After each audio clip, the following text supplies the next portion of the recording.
Ladies and gentlemen, pay attention. This is your boy, the coach from the WWE. I would like to welcome you to the very first wrestling podcast in the world to take you on a weekly deep dive into classic matches along with legends of the squared circle. Enjoy the discussion. Enjoy the back and forth. There's so much to get into.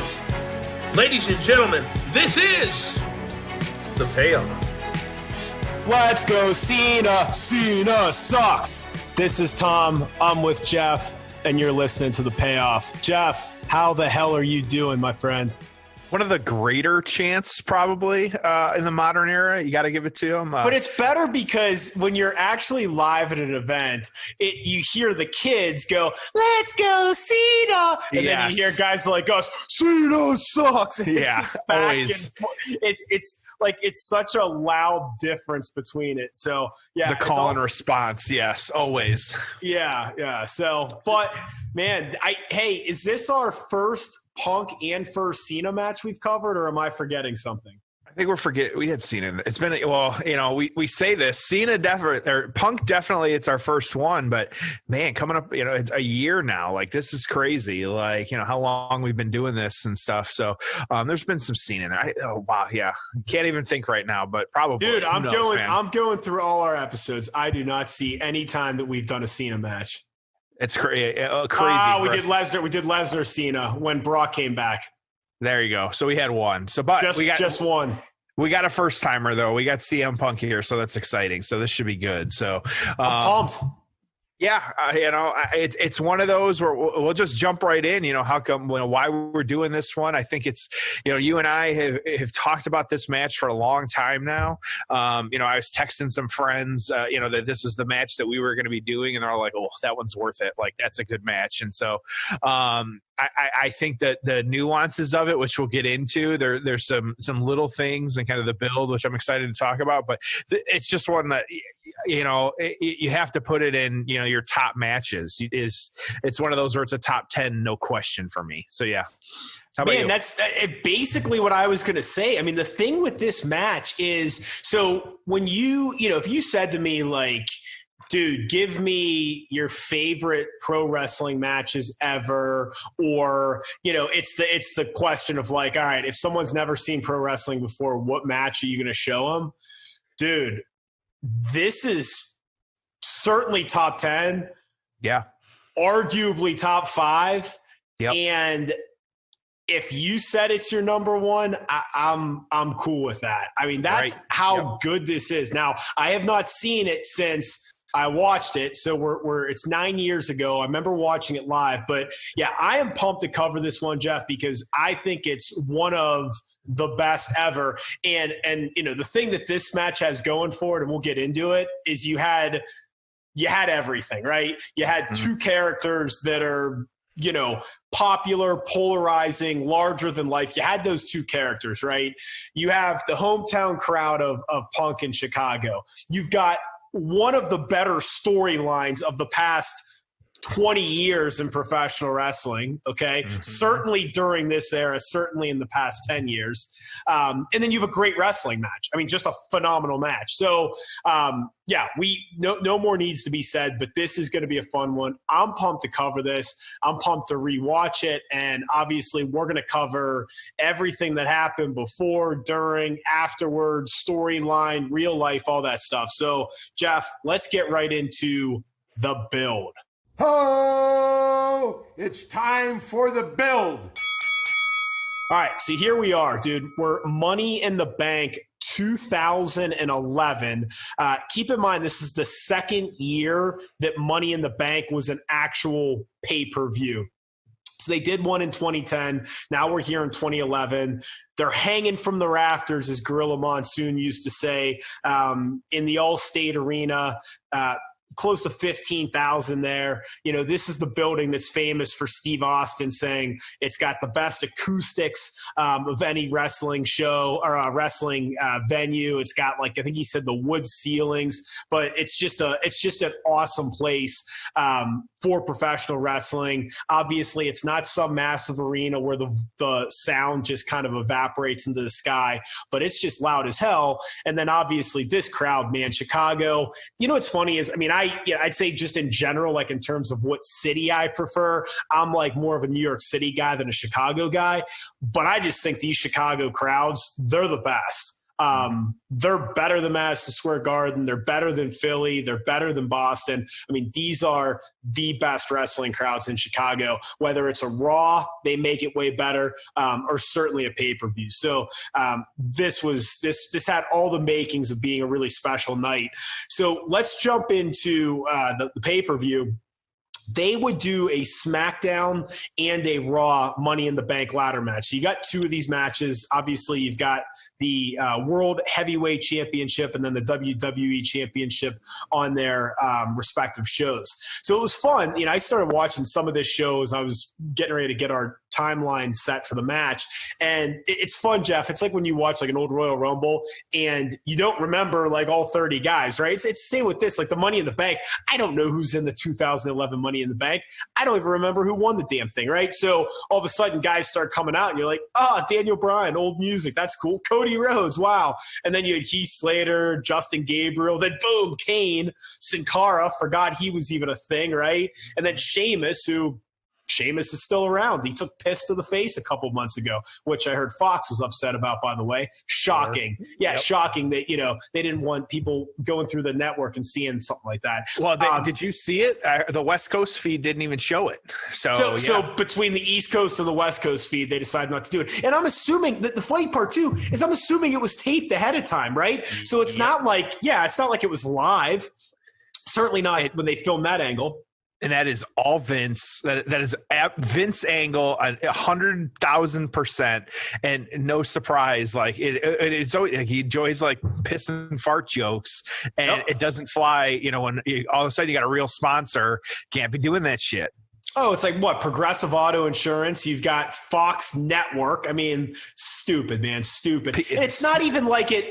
It's not even like, hey, it was a guy, took a deep blade job and bled like hell to build up a storyline so we could get a, better pay-per-view buy. Oh, okay. Well, it's worth breaking the rules.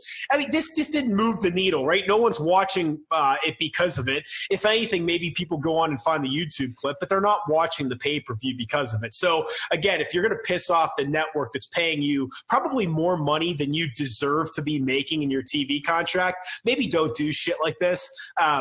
So last guy in this was Wade Barrett. So there you go. The Nexus for you. Yeah. Which apparently was supposed to come back at WrestleMania this year. We just can't have nice things. God, yep. Can you imagine? We were supposed to get Taker AJ in front of 65,000, which probably would have been Taker's last match. Isn't that ironic that this whole thing, keeps him in for probably, guess I got to wrestle another match, and there's probably going to be 2 Saudi matches before that, and we might get 3 more years of The Undertaker because he couldn't just wrestle AJ Styles in front of a crowd. We would have had, obviously, Bray Wyatt beating Cena in front of a crowd. We didn't get that. Kevin Owens would have jumped off the pirate ship if there was a crowd. You and I would have been there if there was a crowd. What else? We get it, but we're still not happy about it. No, but you would have gotten maybe your Hulk Hogan return or Austin coming out, so you would have got some big pop nostalgia like that. Oh, and you would have had Nexus, who no one in a million years would have ever expected them to come back, and you would have had Edge's first match, singles match, last man stand. It's can't have nice things. You just can't have nice things. You're exactly right. They actually had a pretty damn good show planned, and then all this shit happened. So that's your first one. Daniel Bryan would go on and actually win that one. So he gets your contract there.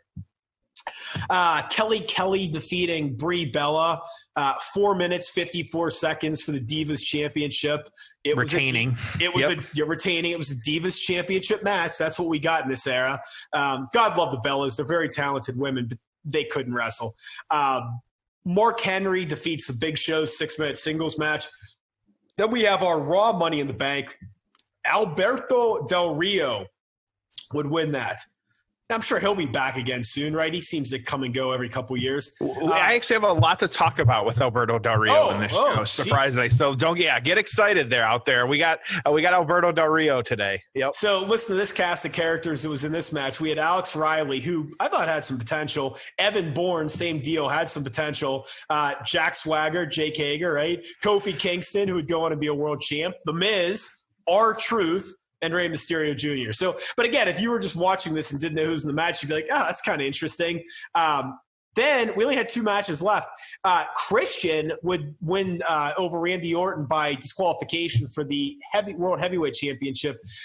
Interestingly enough, Jeff, I caught the end of that before we started watching, or before I found the timestamp for we're going to start that. Couple things were funny. First of all, Christian Orton, we might be getting that again, right? So it's like, we may have to revisit this feud because it's a thing. And I've got some more stuff to cover when we watch the match, but it's just funny, like history repeating itself so many times. Like as I'm watching some of this stuff and I'm just laughing, Christian Orton, like, we may see that again. Oh, and by the way, it's the most interesting thing happening on either show right now. Like by far. 9 years later, here we are. What else are you actually tuning in on Raw and SmackDown to watch right now? Nothing. And maybe if there was a crowd, there'd be some interesting things. But are you interested in Braun Strowman's next challenger? No. The McIntyre thing, it'll be cool when he gets in front of a crowd again, and they get him some real opponents. But nothing happening there. Undercard stuff, nothing really. So what are you excited about? Oh, Randy Orton's last 2 programs against 2 guys that have been retired for 9 years. When you got the dirt sheets don't even have anything to write other than WWE doesn't know how to test for coronavirus. Like, it's a slow show every single time, which is pathetic. Yeah.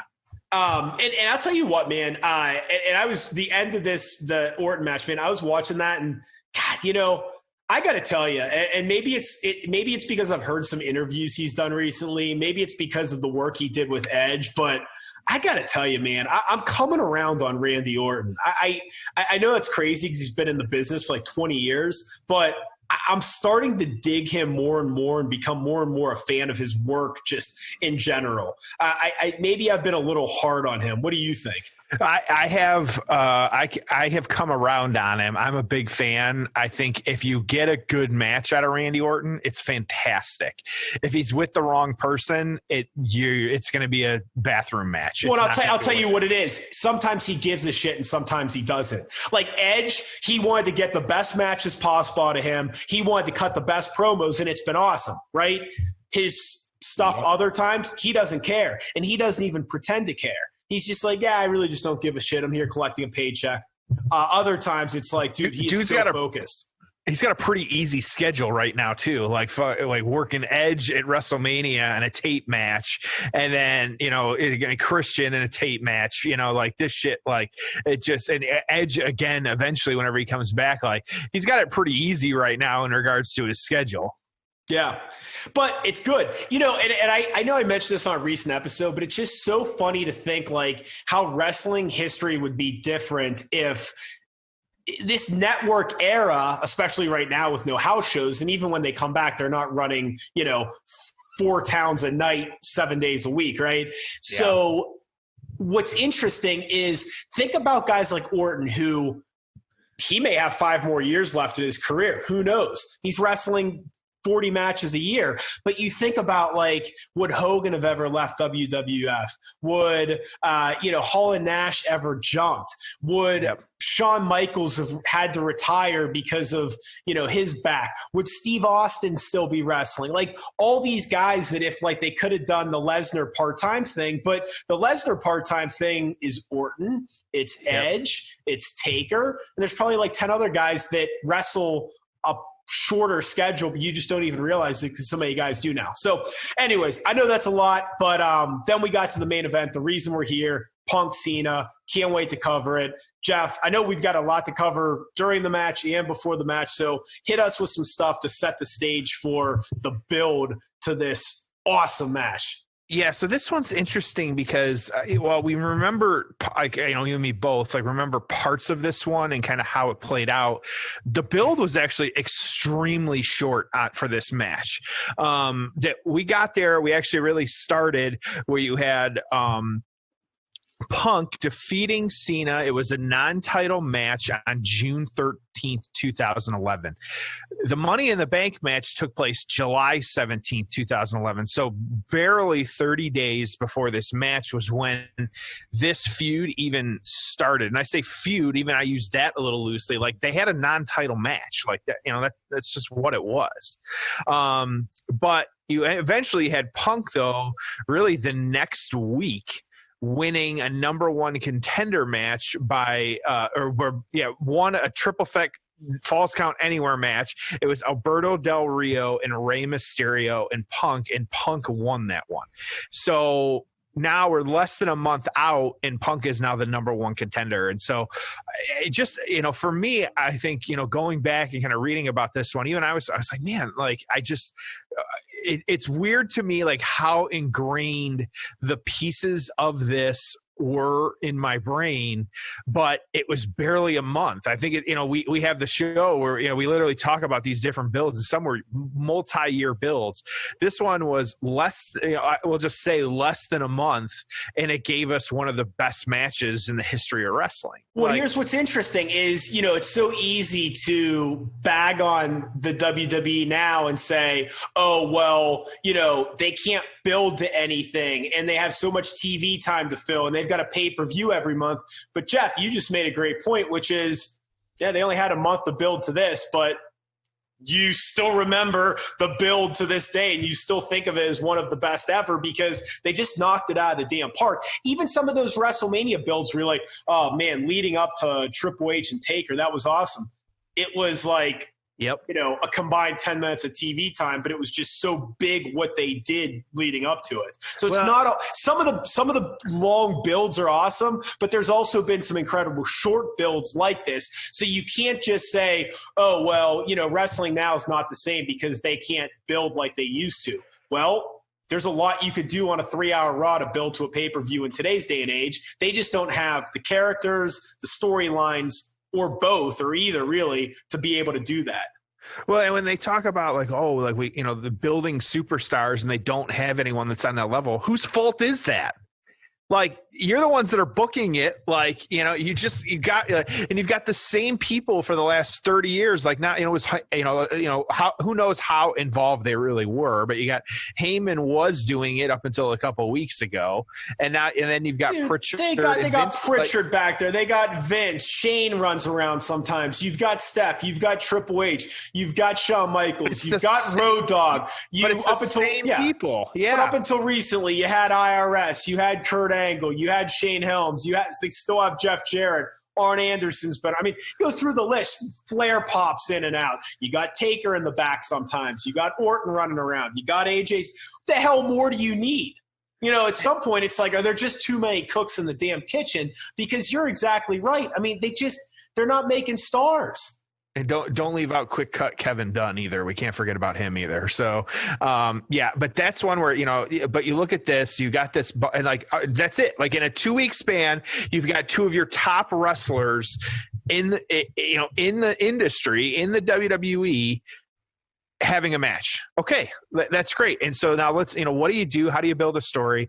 What do you get to this point? So what you had though is, of course, he beat Alberto Del Rio, Rey Mysterio, but then Punk revealing that on July 17th, so that evening of Money in the Bank, that after that pay-per-view, his contract would expire. And that he vowed, though, that he was going to win the championship and leave with it. Now, even nowadays we hear about that and it's all the storyline and it's kind of what's happening. You got to think at this time there was some kind of question. I think I would say it was a little bit more believable if Punk was going to leave for sure or not. I mean, he didn't sign his contract until right before the match. And it was, the rumors were out there of kind of how he felt, how he was being treated. And so that was part of it. But the big piece of this and what kind of sold everyone, and, no matter what this match was, June 27, 2001, you can't not talk about it. But, one of the, biggest moments ever in wrestling, you had CM Punk delivering the pipe bomb. And so we'll talk about this more during the match, but this was as far as I'm concerned, the most worked shoot promo ever in WWE in regards to what he said, the kind of realness, him, saying what the fans felt, things that had never been said on TV before about Vince and the family and the industry and all these other things. And it just kind of what, he said and did. And so I've got a lot of thoughts, and we will definitely talk more. We got a long match, and so we will talk more about the pipe bomb during the match. But it's one of those where it set the stage for so much. So let me ask you this, in, I don't know, the history of wrestling angles, non-match stuff, this has to be top 10, right? Top 5, no question. Yeah. And because it's just one of those where, I think, what comes to mind when you think about promos that and kind of how this happens, it always think the pipe bomb obviously is one, Dusty Rhodes and Hard Times. That's another big one that always comes to mind. You got the Hogan turn and the promo, the NWO and all that stuff going Hollywood. Yeah. The salmon jacket, who could ever, Mark Henry and the swerve there, Hogan Savage on Saturday night's main event. Right. Hogan, exactly. Andre, when they signed the contract, maybe you throw the Rockers barbershop in there. But yeah, I mean, it's exactly, it's in there, and it's, God, it might be at the top of the list. So anything else for the build? Yeah, and so after the pipe bomb, though, and kind of setting this match up a little bit more, and again, we're week 3 now, going into week 4, because of the pipe bomb and kind of what happened in the promo that he cut, he was given a suspension. CM Punk was given a suspension. He was actually stripped of the championship match, but Cena, though, demanded that he deserved this opportunity. He should have this opportunity. And so that McMahon allowed for this match to happen, but with the understanding that Cena would be fired, I use air quotes, if he were to lose the match. So the match was then reinstated. You had, of course, the contract signing, McMahon agreeing to Punk's demands, and that's how we got into this match. And so just, a quick month in some of the biggest things ever to happen in wrestling, but it gave us this match. And so, Tom, thoughts on the build? It's amazing how much happened in just a few weeks. And here's the thing. When you have superstars, it's easier to do things like this quickly. Yep. But the problem right now is there's just not a lot of superstars. Not stars, not WWE superstars. I'm talking megastars, okay? I'm talking Austin, Rock, Punk, Triple H, Taker, Shawn Mike. I mean, mega stars, and Punk became one because of this, and everything he did was awesome. Cena was already one, but there's just not many guys now. I mean, even now, kind of AJ Styles. I'd say Daniel Bryan, but they've just done some weak shit with him. Wyatt, they cut his balls off again. It's there, but they just don't protect anyone. It's the 50-50 booking. It's this guy's in the IC title. Now he's in the world title. Now he's not on TV. Strowman doesn't have a match at WrestleMania. Hell, let's give him a piece of plastic and call him a world champion. So we just don't have the megastars, because when you do, I mean, even think Attitude Era. Jeff, you could do that. You could be like, hey, you know what? Triple H and Undertaker bumped into each other in the back, got into a fight. Let's put them in the main event, King of the Ring. And you'd be like, yeah, I'm excited about that. So, right. Anyways, let's get into the match. Money in the Bank 2011. We're at the 2 hour and 10-minute mark. Bell's about to ring. Crowd's going nuts, man. Electric atmosphere. I'm ready to cover this. I'm excited about this one. Again, Money in the Bank 2011. When you hear the ding, ding, ding, hit play at the 2 hour, 10-minute mark. Jeff, are you ready? Let's do it. Let's get to the payoff.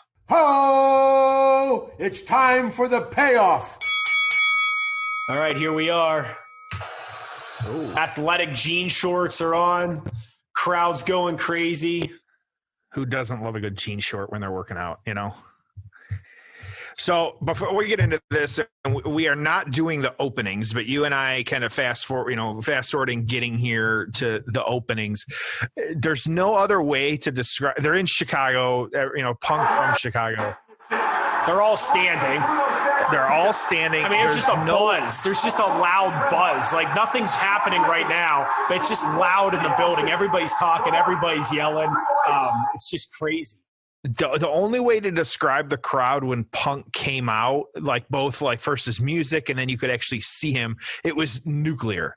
They just went off, and it's one of those pops where like you just remember that pop and how big it was because they went absolutely insane.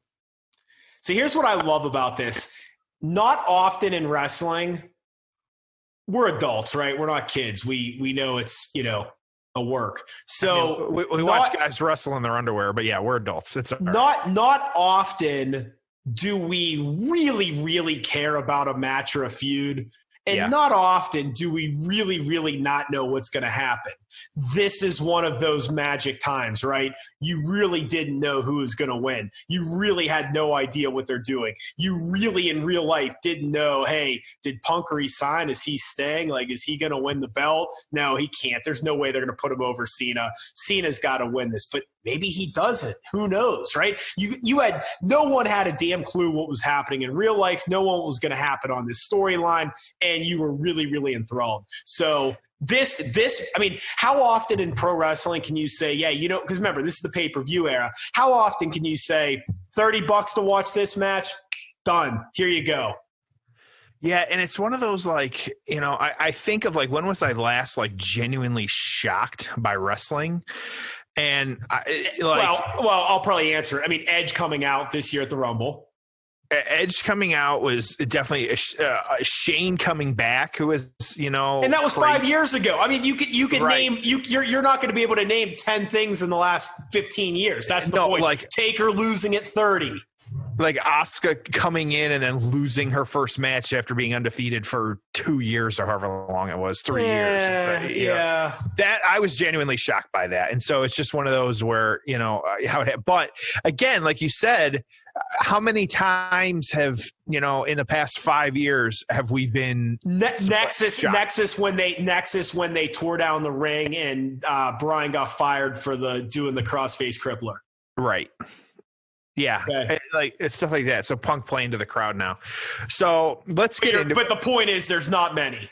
No, right, exactly. So let's get into the pipe bomb. Let's talk about what it was. Let's kind of get. Yeah, and they're starting off just for those not watching. They're starting off slow, rest holds, that kind of thing, build up to it. Which nothing wrong with that. So there's nothing go wrong ahead, with pipe bomb. What do you got for me? Cena, during this show, again, this is just a Raw, and you've got Punk sitting at the top of the ramp and starts cutting this promo. Is crisscross applesauce kind of sitting up there. Starts getting into saying that, him over Cena, he's the best in the world. He started really just talking down about WWE for not promoting him properly, which – keep in mind, most of us know this, but for, those that aren't super familiar with it, he started saying the things that we as armchair quarterbacks and fans say all the time. But it's one of those where these things were never said on TV. They weren't acknowledged. It speaks to like when, Shane and Vin, or not Shane, but Triple H and Stephanie and Vince came out and said, things are going to change. We're going to listen to you. And then nothing changed. Like, granted, this was one where, acknowledging, that this was real. So then he started going on about like, he's not an ass kisser. He doesn't play the politics backstage, but Cena is. And then he named off all these other people, like talking about like Hulk Hogan. Like, I wasn't going to kiss ass like Hulk Hogan. Talking down about Vince, talking down about John Laurinaitis, who was a player in everything right now at this time. And two, it's interesting because did you rewatch it before this match or no? No. So it's interesting because at the very kind of start, the fans weren't, I don't think the fans were kind of rowdy, and I don't think they realized what was happening because there was one or two lines where they started kind of like trying to give the what chant. And then they realized what he was saying was the things that like they wanted. So they were like kind of roaring in agreement, but also like he's a heel and kind of, playing up that angle as well too. So in one of like the biggest moments too, which we talk about all the time, like cut a promo into the camera, he acknowledged stating like the fourth wall. Like acknowledge that the fourth wall's there, that we have to suspend that disbelief and like waving to the camera actually. And so, big piece of this too was him like name dropping, which again, we always not pop, but like are kind of stunned when it happens, started talking about Ring of Honor, started talking about like New Japan, which like verboten, like you just don't do those things, and they didn't happen in the WWE. So Cena already with the fake for the AA. So both guys kind of separating at this point. So you've got them, CM Punk gonna leave, go to New Japan with the title after he wins and things like that. So it was just crazy how at the time, and by the end of it, fans like couldn't believe what he was saying. And remember, he had the Austin 316 shirt on. Yes, and so he had all these Ann Austin shirt. Yeah. So him kind of coming out and cutting this promo was something that we hadn't seen before. So I pulled one thing from here. This is actually Dave Meltzer, not talking about the match, but talking about this promo. Oh, great. And so CM Punk's interview at the end of the 627 Raw, ripping on the McMahon's employees, kissing Vince McMahon's ass, John Laurinaitis, talking about being a Paul Heyman guy, just like Brock Lesnar, vowing to leave the company and with the championship, and teasing taking it to New Japan or Ring of Honor, will end up likely being the most talked about wrestling promo in years. The promo went further than any other promo in recent memory, perhaps WWE history. As Punk talked about breaking down the fourth wall, he talked about what many criticized WWE for, and about the only thing seemingly off limits was TNA. As far as work shoots go, this was was TNA off limits, or they just didn't give a shit about TNA because it didn't matter for the promo? Yeah, probably. Yeah. So as far as work shoots go, this was as far as WWE has gone, including the acknowledgement of previously forbidden subjects such as if Vince McMahon would die, and if so, how the company would be turned over to Stephanie and Triple H. So I saved this quote because it's just one of those like lines that, I wanted to make a point of like pointing it out. And Punk said, and the line is, and I'd like to think that maybe this company will be better after Vince McMahon is dead. But the fact is, it's going to get taken over by his idiotic daughter and his doofus son-in-law and the rest of his stupid family. You just didn't say things like that. Yeah. Like, and the fact that, and we know now we've got, the hindsight to see what happened. Like in the moment, it was shocking because you're like, and then the mic cut. And that's important to understand at the end of this too, is that he said he's going to tell a personal story about Vince, and the mic actually cut. And so he wasn't able to talk anymore. So, and I think it was so powerful in the moment that the fans didn't realize what was happening and what he was saying and what it kind of the road that he was going down on some of this. lines like that, like even today, like people don't say that. Like it's just one of those things, and nobody has any idea what's going to happen. And you and I joke about it, like we both, Vince is going to outlive both of us, so we don't have to worry about it. But like it's true that he started saying some of the things that fans hate, and kind of what was happening and what was going on. And so this is one too. In the moment, people didn't know. Even today, people still debate like, "Oh, was it real? Like, was it? Was he actually like talking? Like, it's kind of come out since, like, him and Vince had to talk it over. He had to kind of know what was happening a little bit. It may have been the only two guys in the room that knew what was happening was CM Punk and Vince. But like, how? Just absolutely crazy how one promo in really a 30-day month span got us to this match. Well, and here's what some of you may not remember or weren't watching wrestling at the time. This thing took on a life of its own. It was a headline on ESPN.com. Okay. Colin Cowherd, who was an ESPN radio personality at the time, like opened his show covering this. They didn't cover wrestling then. There was no reason for them to be talking about this, but they did for no reason other than it was just so out of the ordinary and crazy, and everyone was talking about it. It just had so much buzz that sports outlets just covered it. And you got to keep in mind, this was before the partnership with ESPN. Oh, yeah. So they're literally reporting on like a storyline event. The only time ESPN ever talked wrestling was, when the Benoit thing happened, right? Like, I mean, that's the only time or Eddie Guerrero. Like, I mean, they'd only talk about it if someone died. They never said, this is what happened on wrestling, right? Yep. Before Brock Lesnar was in UFC, or back from UFC. So, well, and even today, like when I was kind of doing my research, and there is article after article after article after YouTube video of people recent, not like from 4, 5, 9 years ago when this happened, but people still talking about why that was the most, like the last promo that mattered, like why that was one. And that was one of the headlines, the last wrestling moment that mattered, and it's dated January 2019.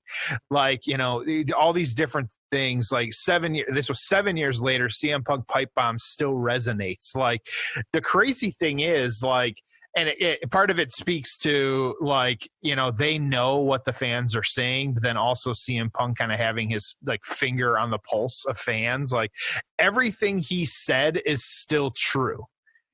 Like him, you get like the kind of sucking up and like certain names of who's getting pushed, who's not.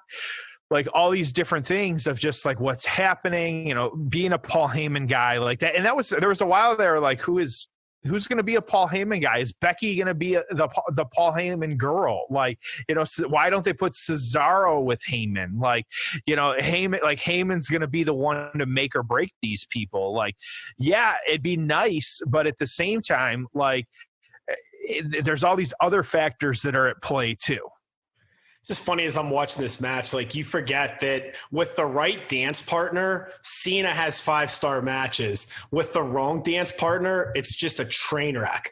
I mean, He had borderline 5-star matches with AJ Styles, CM Punk, Batista, Shawn Michaels, Kevin Owens.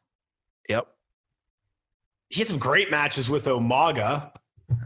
And I'm looking through. There's probably other guys too, but you know what I'm saying? Like, he's had some just ridiculously great matches with the right opponents. And this is his true only 5-star match. Yeah. Cena's only 5-star match, but Punk, on the other hand, Punk has actually had 2. And I've always heard it, but I always forget too. The Raven match? He had a 5-star match with Samoa Joe. That's right. Okay, Joe. Yeah, in Ring of Honor back in 2004, and probably so an hour-long match. which kind of crazy because they don't talk about TNA, but back in the 2000s, there was no WWE match that got 5 stars back in 2000.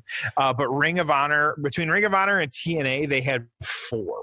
But yeah, I think wasn't there like a huge gap? Wasn't it the gap following WrestleMania 13 with it was or was it the Hell in a Cell match? 2006, was he like gave his last 5-star, and then it was 2011 for this match was then the next match that got one. And then every NXT pay-per-view like 3 years ago got a 5-star. Yeah, and then it went look at that. Suplex to the outside. You don't see that spot often, but when you do, I just think it's brutal. I love it. You got a bunch of it's all NXT at that point. You had CN and Gargano. You had both guys beat up outside of the ring. Ref checking on them. Hell of a match so far. What's so funny? You talk about how everything that Punk said in the promo is like still kind of true 9 years later. It's just so funny. One of the headlines I laughed at was the headline of of Wade Keller's newsletter the week after this took place was Triple H relieves McMahon of control of WWE. Yeah. No. Right. He was vice president for the company, still is, but control? No. It wasn't true then. It's not true now. Not quite the finger on the pulse there. Yeah. But that's one of those, it just kind of – it's just crazy. How one promo changed so much for what this match was, what we were getting. Just crazy. You know what else I forgot about? This was the last time CM Punk came out to his old music, because then he switched to Cult of Personality when he came back a few weeks after this. Yes, he did, and so he did have the Cult of Personality, which everybody knows. Yeah, he did not come out to this one, which is a good point to bring up. Absolutely. So I forgot about that old music he had, because obviously the place still went nuts. But man, Cult of Personality is the best music in the last 20 years of professional wrestling. I think it just works so well, and especially when he did come back, and that's such a huge moment too. And that's what we'll talk about a little after, but him coming out to people didn't know what was happening because that music hit and nobody had heard it before. So they had no idea. I haven't seen that clip in a while. I want to go back and watch that. That's one of those. So your homework, in addition to obviously watching this match, is watch the pipe bomb, even if you've, just go back and watch it again, and then go watch when he comes out. It was on a Raw, to Cult of Personality. I'm going to do both those after we record this, because it's been a while since I saw them. Because it was a week or two after. It was too soon. I was going to mention that later, but you brought it up. Punk comes back way too soon following this angle. They should have given it 3 or 4 months, and they gave it 3 weeks. Well, and they do this all the time. Someone goes away, but then they come back, and it's, I think Kevin Owens was the only one that was close that, he tried to put it over where he was fired over whatever it was, changed his Twitter, which that's part of your character now and you have to do. But either way, came back and Cena, go back and watch it. Cena had no clue what was happening because it's just music playing, looking around, and then all of a sudden CM Punk walks out with his belt. So just a really cool, really cool moment with all this. And so, once again, you've got kind of the rest holds in the ring here with the two of them. But the fans, you could see they're up and down this whole match, but they've been, they're up way more than they're down though. There's still a buzz in the arena, even when it's they're on the ground. It's just, the place they were just glued to this, man. Nothing watching a match like this live. I will give credit where credit is due here too, to the booking of the card, because you always talk about what should be the main event, and you would think at this time, I think maybe the timing worked out well because, like you said, this was only technically the second Money in the Bank pay-per-view. And so I think them not really knowing what they have on or what they had on their hands at this point helped them, because, anymore, like, the Money in the Bank's going going last. Yep. So to be smart enough to know that, okay, this match has to be now. You've got John Cena. He's your money. He's going for his stupid. I just kicks him in the face.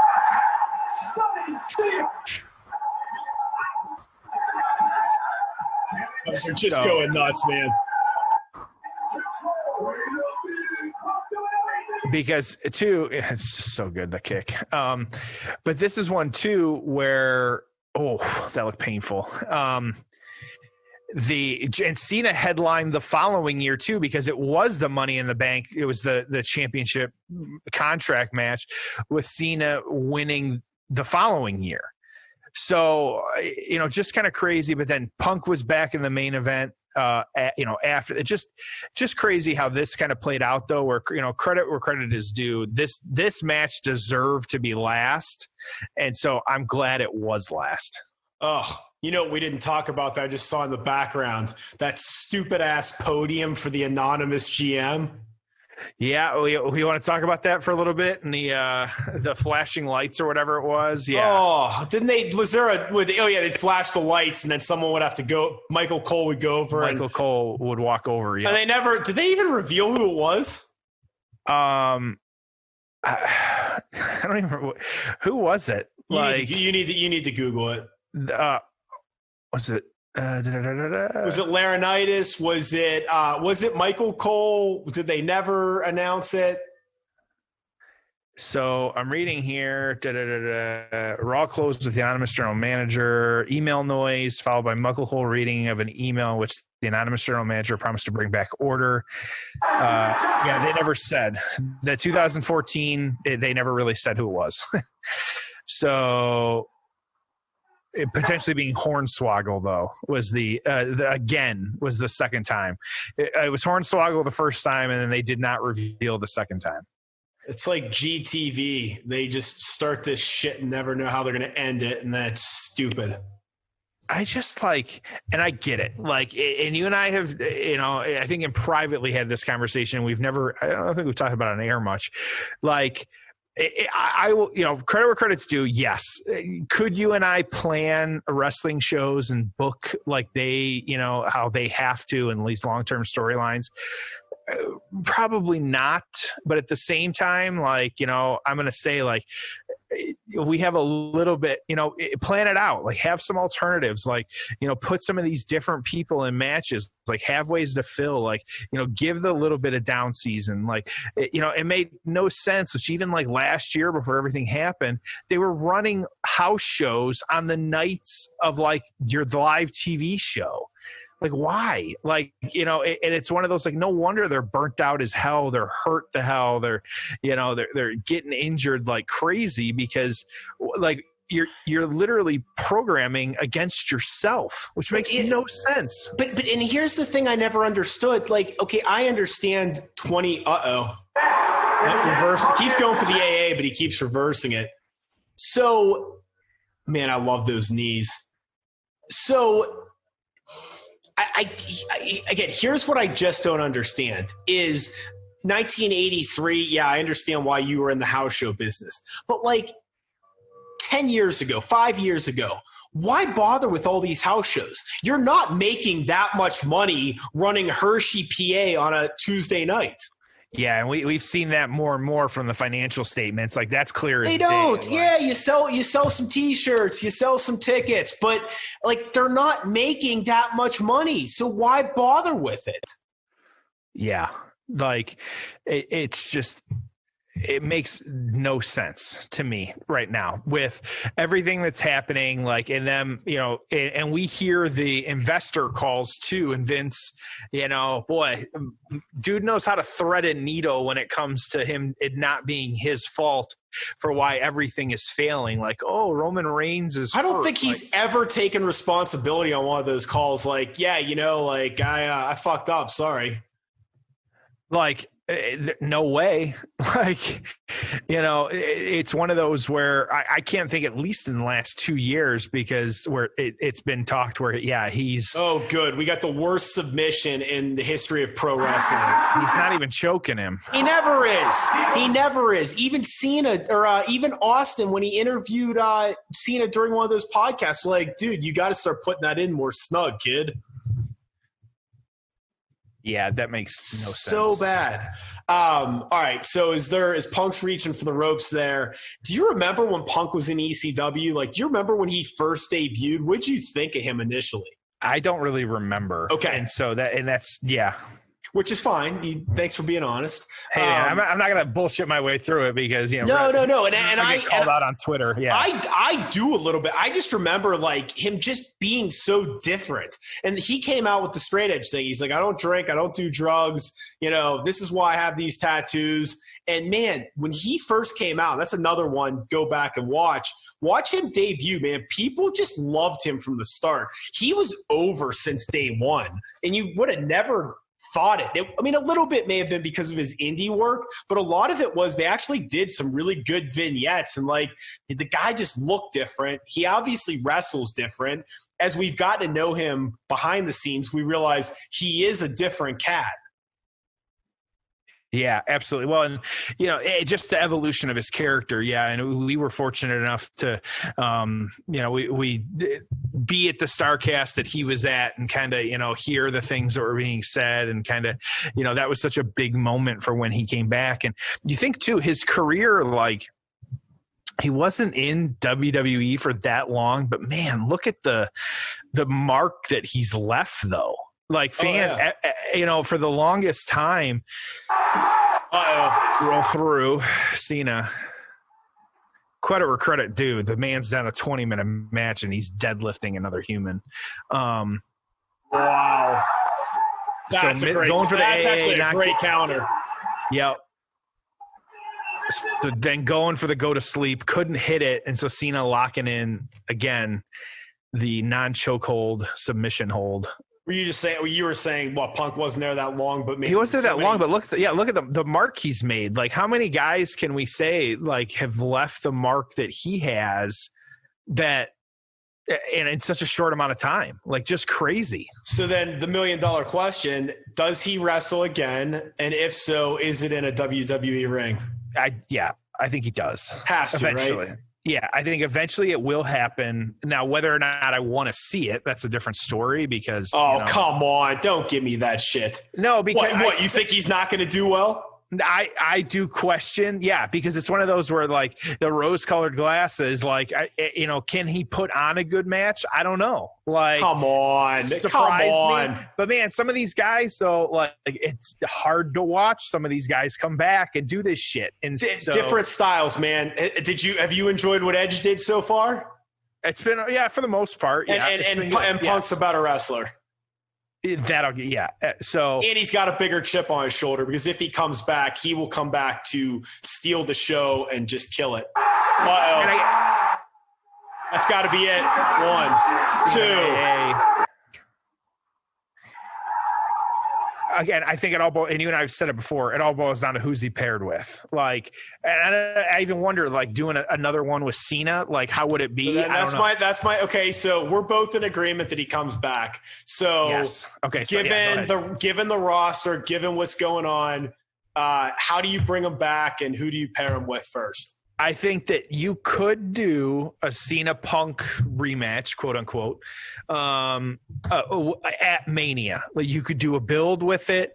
Like, hell, start it on the backstage on Tuesday nights or whatever. It's on at like midnight or some shit. Like, I DVR'd. I if there's a good guest on, like Bret Hart was on recently, I throw it on the morning I listen to it. Which I'm surprised. I'm shocked that Bret Hart was on there after his AEW appearance, but who knows? But so it's one of those.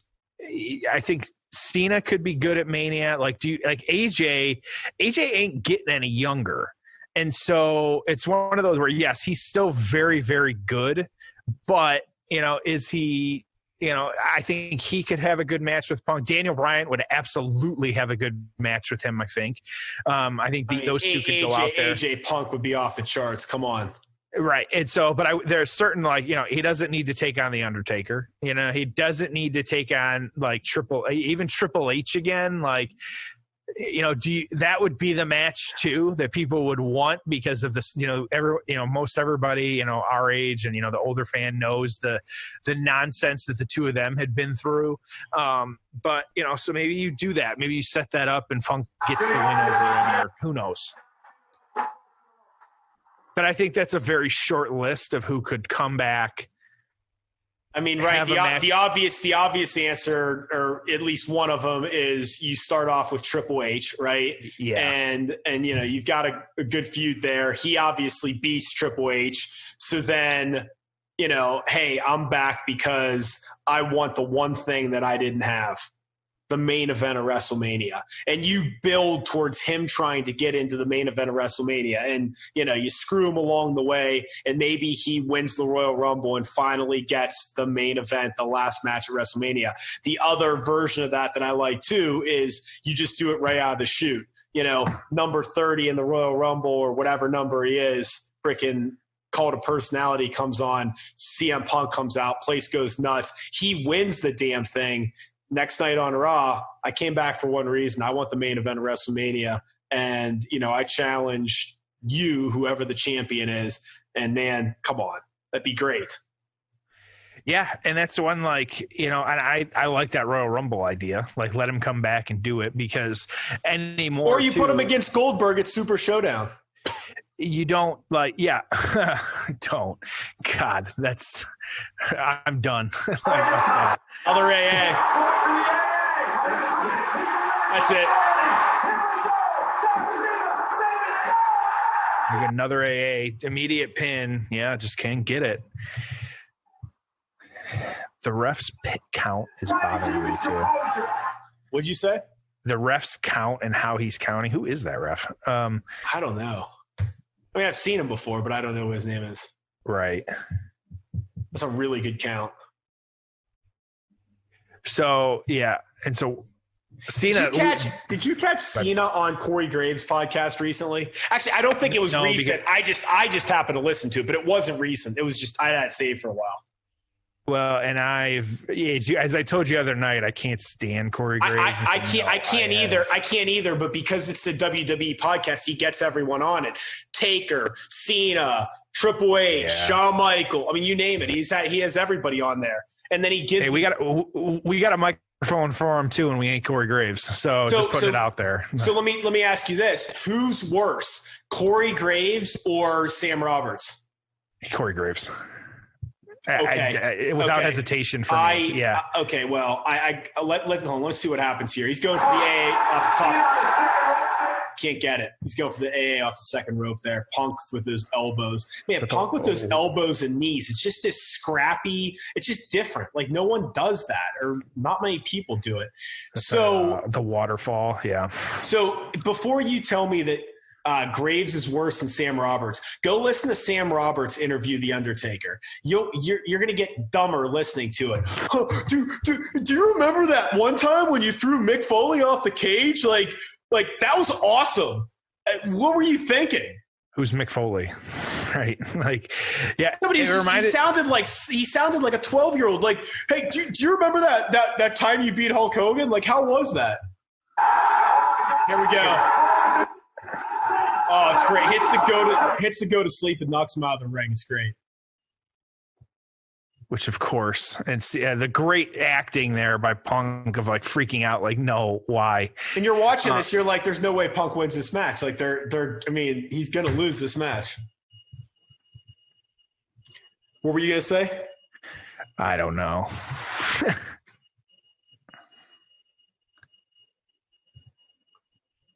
So Punk trying to roll him back into the ring. The other thing going on during this time was this is when Cena and The Rock were just you remember when they were trading barbs everywhere they could?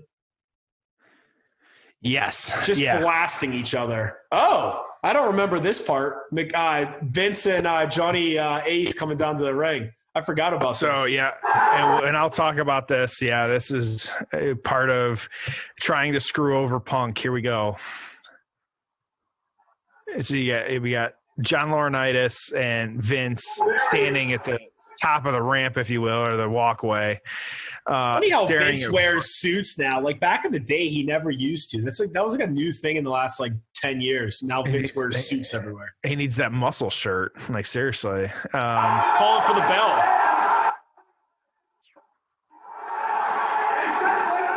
Oh man, that was stiff. Just knocked out Johnny Ace, who was going to ring the bell to Bret Hart screw him. Vince is pissed. Cena yelling at him, "This is my match." Yeah. Which interesting play on this. So yeah, it just all part of this. And, we knew Vince had been involved in this before, the stare down of Cena.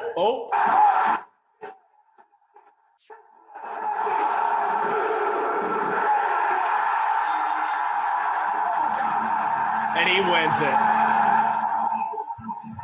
And the fans go crazy.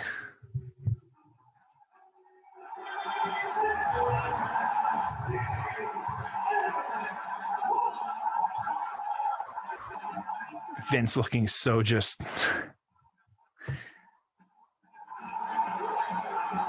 So there you go.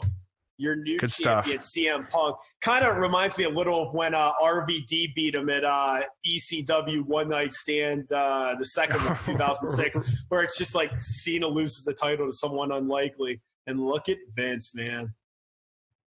Pissed off as all hell. Where's his doofus son-in-law? Yeah, right, for real. So all right, so let's switch into the aftermath. Ho! It's time for the aftermath. All right, initial thoughts. Just great. All around, I have nothing bad to say about this one. There is nothing bad to say. Yeah. I mean, okay, let me put you on the spot here. Tell me, is there anything you didn't like? Is there anything where you're like, oh, this or that? No.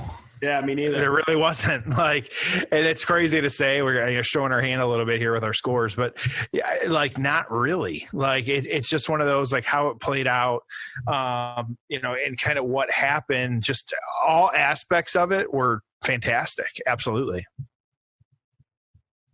How about you? Any other thoughts? No. Yeah. So what happened? What happened in the aftermath? What do we got going on? As we saw, and this was what you had said you had forgotten about it, and this was very, very reminiscent of the Montreal screw job, which at this point was, about 15 years prior to this one. Albert Del Rio's coming to the ring. Yes, and so we still have the match on.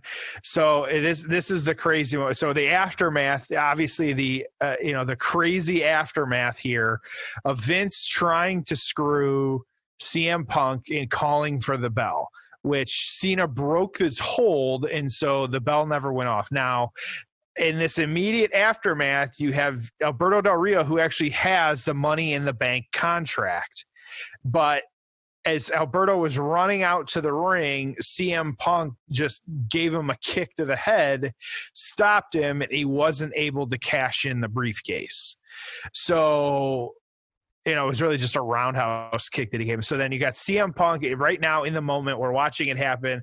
He's sitting on the barrier, blows a kiss at Vince, goes into the crowd, and it's going off the air with him at the top of the stairs, between the 100 and the 200 level in the arena in Chicago, with the belt held over his head, and Vince looking distraught as hell, and goes out with, fades to black with Punk just, holding the belt high. So just the immediate aftermath of this was, yes, you've got, Cena, quote unquote, being fired. You've got Punk now with the belt, but not necessarily being recognized.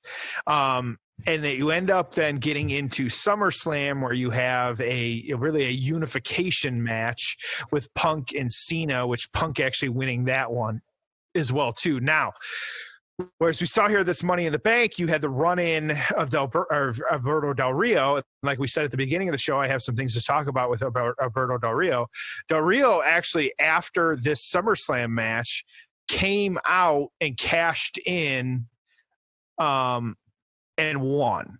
And so you've got all these weird kind of like, he had, how he'd become the number one contender, and Alberto Del Rio, like, they really had a back and forth with Punk and Alberto, which, for a while there, and we've always, you and I joke about it, like, how long before Vince hires Alberto back? And there's always those rumors of like, all of a sudden he's back, but then he ends up getting arrested or some fucked up thing happens where he's, in jail and can't actually come back. And so, I could just, damn it, like Vince all pissed off because he can't sign Alberto Del Rio again. And so it just kind of crazy, but you actually had Cena as well too, kind of, back and forth with Del Rio.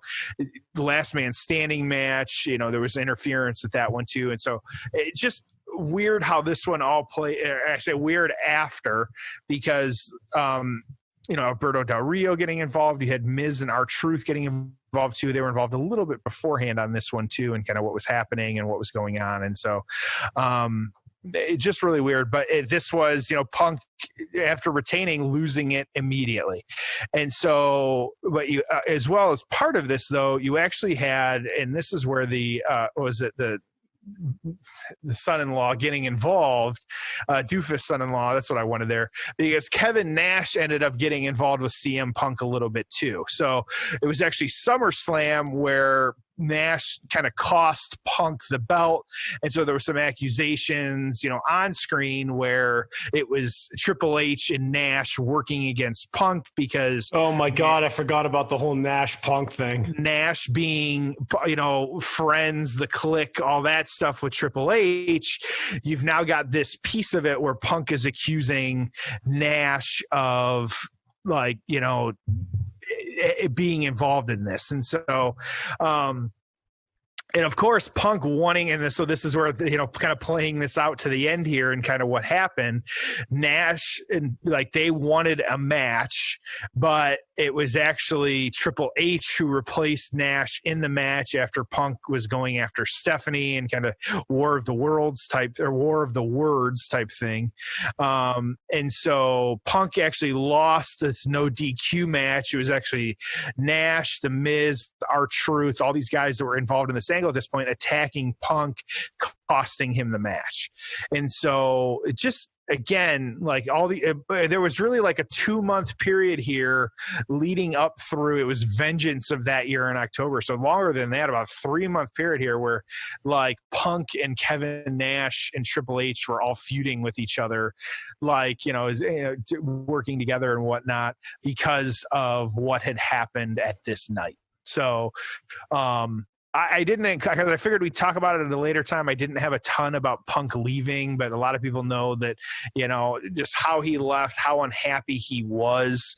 It was kind of the cap off to this. He's talked about it a lot now that, it's not, like we've said in our conversation, it's not to say that he'd never come back, but the quote I saw that kind of best described it was like, it's a bridge that needs to be built, which I think is a good way to put it. And so kind of having it that way and kind of doing it that way. So while Cena and Punk didn't have too many matches after this one, they did a little bit and they kind of went their separate ways at that point. So Tom, any thoughts on the aftermath before we talk a little bit about the reviews? No, but I just forgot about how bad some of that stuff sucked afterwards. And then, of course, it never got better for Punk, and he was just involved in a lot of bullshit stuff. And even when he became a great heel champion, they stole the title for him because we had to get Rock Cena twice in a lifetime. Yeah. But that's for another show. And Punk has spoken about that, how he felt like he got screwed. He felt like he got screwed because he did get screwed. I think he's a little sensitive to it, but man, I don't know, he got screwed in this whole thing, man. He wrestled hurt. He carried that company on his back. He did the 200 plus shows a year for a few years, did everything, got the shit kicked out of him by some guys. And, they screwed him. I don't blame him for being pissed off. It's such an old school mentality. It's such a Vince McMahon thing where he just thinks that he owns these guys forever. And, like at some point you got to take care of them. You got to give them time off. You got to listen to their ideas. And he just doesn't do any of that. Vince McMahon, and there's a lot of things he does really well, but he's a really shitty manager. And that's why he's lost some guys along the years. And that's why a guy like Dean Ambrose is like, dude, the guy doesn't listen to me. He doesn't listen to my ideas. And, I'm going to walk. And he, it's just a normal 70-year-old trying to relate and deal with guys in their 20s. It's a tough mix, man. Different generations. So anyways, I think that's it for this week. Let's get into the reviews and then let's give our payoff scores. As soon as Jeff unmutes his microphone. That would help. There he is. Good point. So as I was saying, this was, as you can imagine, the feud of the year. I figured everybody would want to hear me drinking my stainless steel water bottle. The feud of the year. The second one, actually, which I was surprised, was Christian and Orton. Really? Yeah. And so it actually... That'll tell you what's going on in the business around this time. Right. And it kind of brings it full circle for me, too, because us dealing with this feud right now, not to say that they're reading, PWI and kind of seeing, what the things were. But like you said, past is prologue, history repeats itself. Here we go again. We're getting this same storyline again, which, going back to the well on some of this stuff, just crazy. So, I was surprised too. Cena was the number 3 wrestler that year. Punk was 10, which I felt was actually kind of high, low, if you will, high, whatever you want to. I thought he should have been ranked higher on that one. The number 1 wrestler, I was surprised it was The Miz. So who would have thunk? But there you go. So, but you know why? Why? Because he's awesome. Oh boy, it's been a while. It's been a while. I'll give you a laugh on that one. It's a week before 50. I'll give you a laugh. So the right one on this on the Pro Wrestling Torch. Again, I'm not going to get into the nitty gritty of what they said, but just kind of the overall. I've given out about this is the Pro Wrestling Torch. So Wade Keller. I've given out about a half a dozen 5-star ratings over the last 20 years. Whoa, writing this newsletter. This is Keller or Meltzer? This is Keller. Okay. The John Cena versus CM Punk main event was one of them. This was a special match where so many things came together. What really was magical about this match was, take your pick. The crowd heat, the perfectly paced slow build to the climax, the believable near falls one after another. It was just a match where everything that WWE could have hoped for came together for this match. There was so much that could have gone wrong with this match too, not the least of which is the crowd being burned out from the previous strong world title match between Orton and Christian and the 2 Money in the Bank matches with so many crazy big spots. It's tough to follow matches that involve ladders and huge bumps, especially when there's no special stip in the main event. But Punk and Cena told their story largely inside the ring using the traditional tools. It's why I'm such a fan of the straight up one-on-one main events without stips and extras. If you tell the right story going into a match and give fans a sense of something is really at stake, and if fans are invested in a winner and a loser, the art of a pro wrestling match can tell an amazing story without weapons, gimmicks, run-ins, and special stipulations. So true. And that's so true. And keep in mind, no broken tables, no weapons, no blood. I mean, it was just a damn good wrestling match. And so this one too. So this was the you've got Meltzer here in the Wrestling Observer newsletter. So this one, their poll at 394 thumbs up, no thumbs down, no middle. So just huge numbers, which the numbers have gone up, since digital and all that stuff, but just big numbers for who. So this one, and of course Wade gave it 5 stars on this one. The Canadian Stampede show was the closest comparison to the WWE Money in the Bank pay-per-view, one of the best pay-per-view events in company history, ending with Punk winning the WWE title from John Cena in his home city of Chicago and escaping into the crowd with the belt before Vince McMahon could send someone out there to take it away. Punk was super over. Lawler said he's never seen this much hometown emotion in his career. Punk was wearing a t-shirt that read "Best in the World," which is kind of gimmick pilfering. The announcers were pushing this as one of the biggest matches in the history of the promotion, and at the end, you could probably make a great case for it. This was more than just a great match, but a career-making moment. 5 stars. So, thoughts, Tom? Score? Go. Dude, I have nothing to add to those reviews. Everything you said is correct. We've, mentioned it before. This had everything. It just, it was as flawless as pro wrestling gets. So, oh man, payoff score. I got to give it a 10. Again, the build to it was not the best ever, but you factor in that promo and it was pretty damn good. Incredible match, great audience, 2 guys busting their ass. You genuinely had no clue what was going to happen in that match. It's perfect. It's a 10. What about you, dude? Is this the first time we've had matching 10s? Matching, probably. Yeah, I think this is my third 10, if I'm not mistaken. Yeah, it's been a while since we've given one. And I think it was finally time, but this is one I agree 100%. I think Wade was dead on that. Tell the right story and tell it well, and the fans will appreciate it. And like I said during the match, like how this card was booked, like this could have really flopped, and especially to go 30 minutes after all of that. Like, God, like that's great. It's like, part of the mania fatigue. Like you might get some good matches in there, but then, some of these ones, like, they go 30 minutes. You're like, God, like this is good, but I'm tired from what I've seen. And so, this is one kind of taking it in its, kind of bubble of how good it is.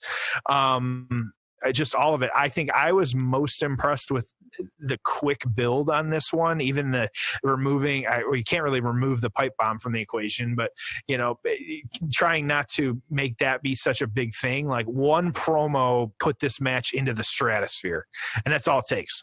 And I think that is, and if any guys could do it, it's these guys. And so, and I've always said from day one of us doing the show, and I think New Japan does it best, but you see it a lot of times. Like if once a match gets cooking, and it might take a little while, you could really see something special. And so, because when wrestling's good, it's fucking great. And this was fucking great. Dude, well said. Yeah. Well said. This is great. So, close it out here. So what do we got? Of course, we have to, the participants in this one have to call them out on Twitter. CM Punk, it's just at CM Punk and at John Cena. So Cena, both of them pretty active. Punk with, catches some heat sometimes for some of the things he said, but Cena silently giving money all over the place and inspirational and all kinds of other stuff on his Twitter and Instagram. And his Instagram is actually pretty funny. And so, make sure to check him out on all that stuff. Of course, find us on our social media. So you got at CM Punk, you got at John Cena, you got at Payoff Pod, you got at Payoff Tom, you got at Payoff Jeff. Come and find us. Just add us. You can find us where we're out there. And so all good stuff. And then happy anniversary next week. So make sure to turn in. We'll probably plan something special for that one. So exciting stuff. So Tom, what do you got to send us home, my friend? Man, I got nothing. Great match, great episode. This was a fun one. So, as always, thank you for joining us on The Payoff.